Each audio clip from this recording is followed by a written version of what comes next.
What's up everyone, it's your friendly neighborhood French Canadian, and today we're going to test the only two full moon sorceries that we have in this game to determine which one you should be using in your builds.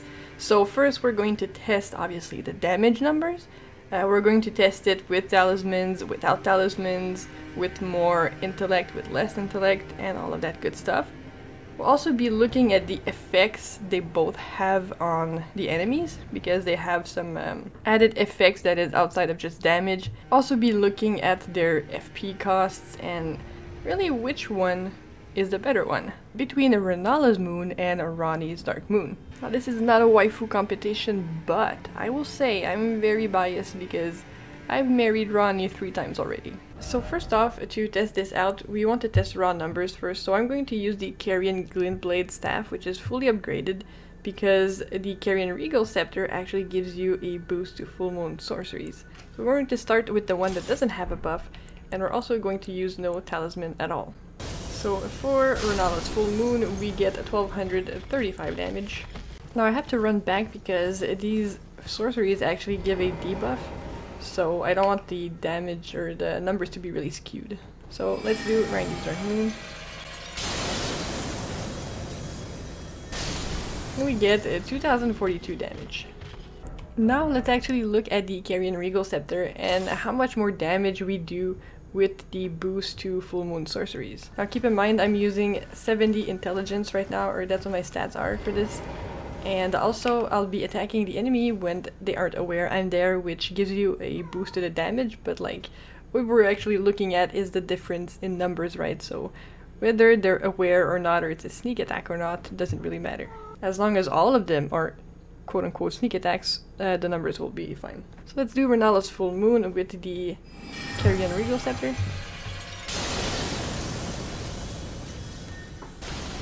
So that's 1413 damage. Now let's try out Ranni's Dark Moon with the Carian Regal Scepter buff. That's 2205 damage. So Ranni's Dark Moon definitely does a ton more damage. So the difference in damage is actually pretty good with the Carian Regal Scepter. So if you want to run a Dark Moon sorcery, then I would definitely use the Carian Regal Scepter, which you can get from Rennala's Remembrance after defeating her. And you can use Somber Smithing Stones to level it up, which is even better. Now that we know this is the best one, we'll start adding in some talismans. And at the end, I want to see like the highest number we can get with all the boosts we can think of.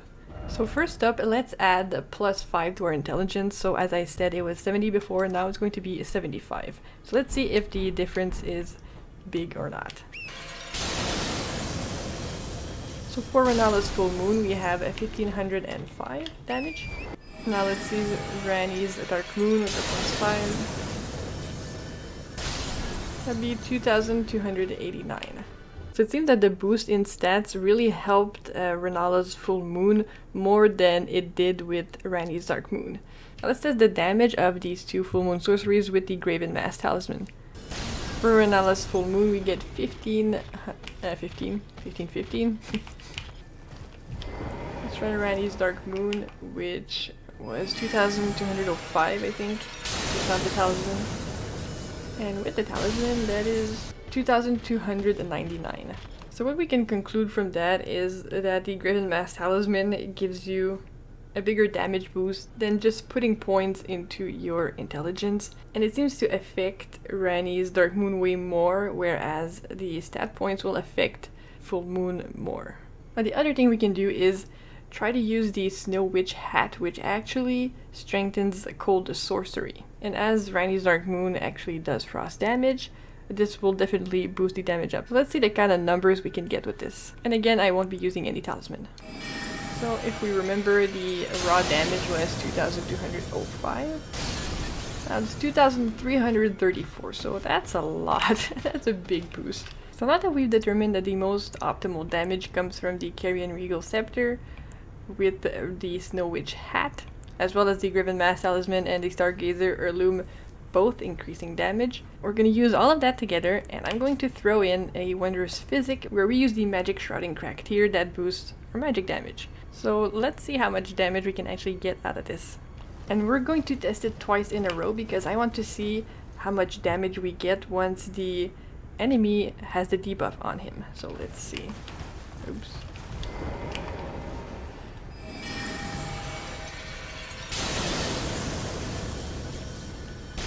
So 2,540 for the first, then 1793.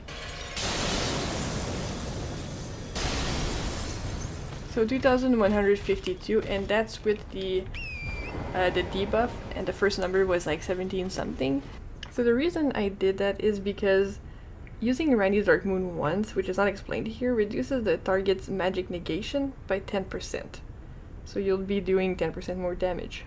But if it triggers Frostbite, which is why I did it a third time, the damage negation drops by another 20%. So you end up doing 30% more damage. So that's why we saw that increase from the 1700 where the enemy was aware of our presence, and then we sent it again and we did like 2100 damage. And Rennala's Full Moon has something very similar, but with this one, however, you only get the 10% magic damage negation. You don't get the frost damage added onto it, which is why I think this means that Ranni's Dark Moon is way stronger. Now let's see the damage with the magic damage buff from the Wondrous Physic.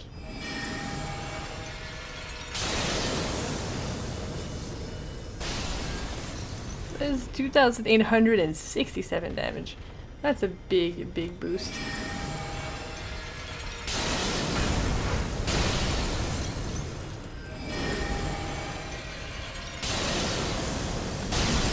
We can get 2,152 when the enemy is aware of us, so that's really good damage actually. But still, let's see how Rennala's Full Moon fares if we use all of the Talisman and the Carian Regal Scepter. So it does 1,614.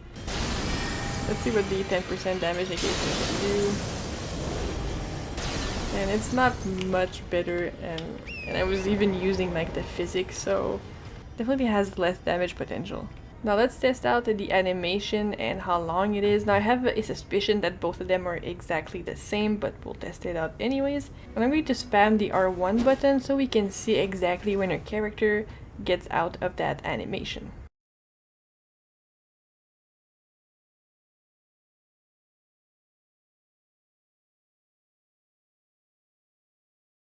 So FP wise, Ranni's Dark Moon takes 62 and Rennala's Full Moon takes 55.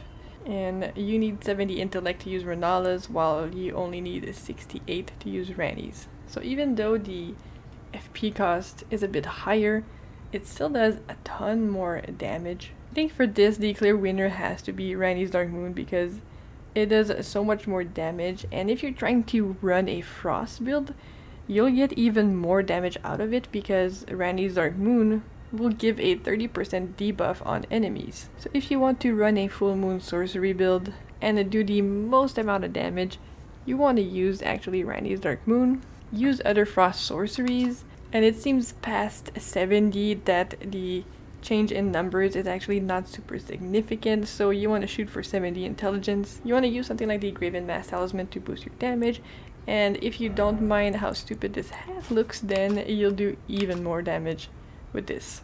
What if we just went into a fight with this on? This is like the mage version of let me solo her. So that's what I found out from my testing. Ranni still reigns supreme as the ultimate Elden Ring waifu. So I hope this video was helpful for you to figure out which one is better, which one you want to use for your build. Let me know which one you've been using and which one you prefer. Have yourself a wonderful day, everyone, and I'll see you all very soon.